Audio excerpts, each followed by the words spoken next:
Hallelujah, प्रिज Lord.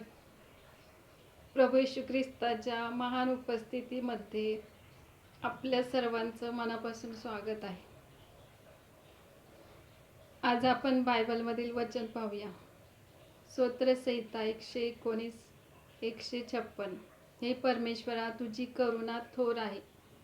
तो आपल्या निर्णयास अनुसरून मला नवजीवन दे. Hallelujah, प्रिज Lord.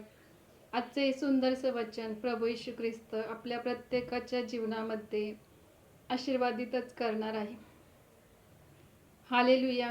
आज 26 जानेवारी प्रजासत्ताक दिनाच्या आपल्या सर्वांना मनापासून खूप सारे शुभेच्छा. प्रभू येशू ख्रिस्ताच्या सानिध्यामध्ये आज आपण आहेत, त्याबद्दल परमेश्वराचे गौरव करूया.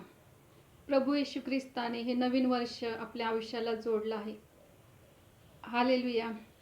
बायबल सांगते की मनुष्य केवळ भाकरीने नव्हे तर परमेश्वराच्या मुखातून निघालेल्या प्रत्येक वचनाने जगेल. हालेलुया. ज्यावेळेस प्रभू येशू ख्रिस्त त्याच्या शिष्यांना अरण्यामध्ये संदेश देत होता, त्यावेळेस त्याचे शिष्य उपाशी होते. त्यावेळेस प्रभू येशू ख्रिस्ताला त्यांचा कळवळ आला आणि त्यावेळेस प्रभू येशू ख्रिस्ताने विचारले की तुमच्याकडे खाण्यासाठी काय आहे का? त्यावेळेस त्यांच्या शिष्याने 2 मासे आणि 5 भाकरी घेऊन आल्या.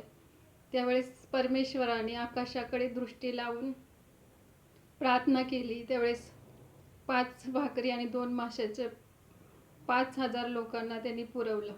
हालेलुया. तोच प्रभू येशू ख्रिस्त आपल्या जीवनामध्ये देखील त्याचे महान आशीर्वाद आपल्याला देऊ इच्छितो. या नवीन वर्षामध्ये आपलं हृदय उघडून आपण परमेश्वराचं स्वागत करूया.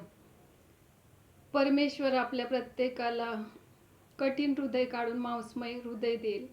कारण परमेश्वराने जगावर एवढी प्रीती केली की त्याने आपला एकुलता एक पुत्र मरण्यासाठी वधस्तंभावर दिला आणि त्या परमेश्वराने त्याची प्रीती वधस्तंभावरती प्राण देऊन ते प्रकट केली.